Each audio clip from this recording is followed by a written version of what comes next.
Have you ever asked AI a question, then realized you never actually tried to answer it yourself? Not because you couldn't, because it was simply easier not to. Most people think AI is just another tool, something like a calculator or a search engine. But what if it isn't? What if every conversation you have with AI is quietly changing the way your brain works? Think about the last week.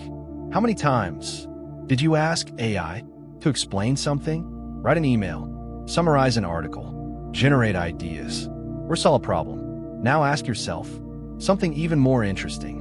How many of those things would you have tried to figure out on your own just a year ago? It doesn't feel like a big change, but small habits, repeated every day, have a way of quietly reshaping the mind.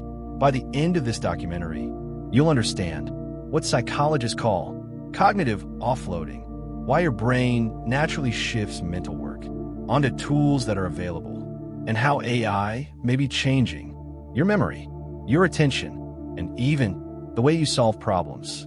More importantly, you'll learn how to use AI in a way that strengthens your thinking instead of gradually replacing parts of it. Imagine two students preparing for the same exam. One spends hours wrestling with difficult questions before checking the answers. The other asks AI to explain every problem. The moment they get stuck, both finish their homework, both feel productive, both believe they've learned something. But months later, one has built a deeper understanding, while the other remembers surprisingly little. The difference isn't intelligence, it's how their brains were asked to work. Your brain is incredibly efficient. Whenever it finds a reliable shortcut, it tends to use it. That's why we write shopping lists instead of memorizing every item, why we save phone numbers instead of remembering them, and now why more and more people are beginning to outsource parts of their thinking to AI. That isn't automatically good, and it isn't automatically bad. The real question is something else entirely. What happens when a shortcut becomes your first choice instead of your last resort? I'm curious, before watching this documentary, how often did you use AI? Every day? A few times a week? Or have you avoided it completely? Let me know in the comments before we continue, because here's where things become far more interesting. Using AI doesn't just change what you know, it can quietly change how you think, and that's where the hidden story begins. But here's the surprising part.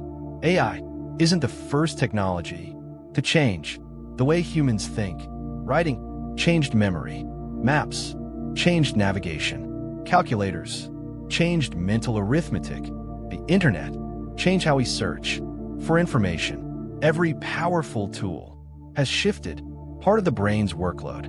AI is simply the newest chapter. The real question isn't whether your brain is changing. It already is.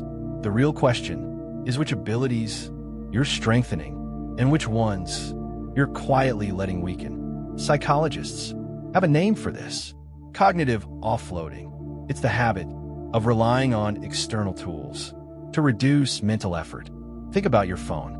Most people no longer memorize dozens of phone numbers, not because they can't, because their contacts app does it for them. That's not necessarily a problem. Your brain is designed to save energy whenever it can. If a trusted tool remembers something for you, your brain often decides it doesn't need to. AI takes this one step further. It doesn't just remember information. It can organize your thoughts, generate ideas, summarize books, write emails, and solve problems. In other words, it's beginning to assist with tasks we once considered part of thinking itself. Imagine you're writing an important report. You get stuck. Years ago, you might have spent 30 minutes thinking through the problem, trying different ideas, making mistakes, starting again. Today, you type one prompt into AI. Within seconds, you have an answer. It feels productive, and often it is. But there's one question most people never stop to ask. Did AI solve the problem? Or what did it solve? The part of the problem your brain needed a practice? That's a very different question. This doesn't mean using AI is bad. Far from it. Researchers have long known that reducing unnecessary mental effort can free up attention for more important work. The danger isn't using AI. The danger is using it instead of thinking, rather than to think better. There's a huge difference. One, expand your abilities. The other, slowly replaces them. Think about how you use AI. Do you ask it to explain something you don't understand? Or do you copy the first answer without questioning it? Do you brainstorm with it or let it make every creative decision? Do you use it to challenge your thinking or avoid thinking altogether? Those small choices, repeated day after day, quietly shape how your mind develops. So here's something I'd genuinely like to know. What's one task you've started using AI for that you used to do completely on your own? Studying, writing, coding, brainstorming, or something else? Leave it in the comments. I'm genuinely curious to see how different people are using these tools, because there's one final piece that changes everything. AI doesn't decide whether you become a better thinker. You do. And the difference often comes down to one simple habit that almost nobody talks about. Let's look at it. So, should you stop using AI? Not all. That would be like refusing to use a calculator because you're afraid of forgetting multiplication. The goal isn't to reject powerful tools. The goal is to make sure they remain tools, not replacements for your own thinking. Here's one simple rule that can completely change the way you use AI. Don't ask it to think for you. Ask it to think with you. Instead of saying, "Write this for me," try asking, "Here's my idea." Challenge it. Instead of, "Summarize this book," ask, "What are the 3 biggest ideas? And what questions should I ask while reading?" Instead of accepting the very first answer, ask, "What are the weaknesses in this argument?" The quality of your thinking often depends on the quality of your questions. AI can help you ask better questions, but only if you're still asking them. Remember the question we asked at the very beginning? Have you ever asked AI something and realized you never tried to answer it yourself? That moment isn't something to feel guilty about. It's simply a reminder. Every day, your brain decides what it practices.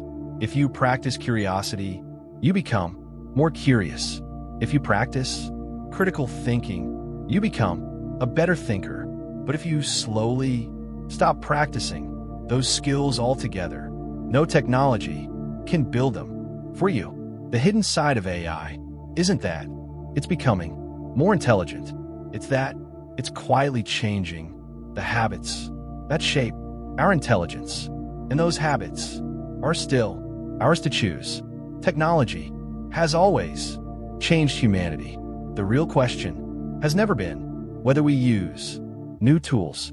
It's whether we continue developing the mind that's using them. So here's one question I'd like you to think about after this video. What's one thing you'll deliberately choose to think through on your own this week instead of immediately asking AI?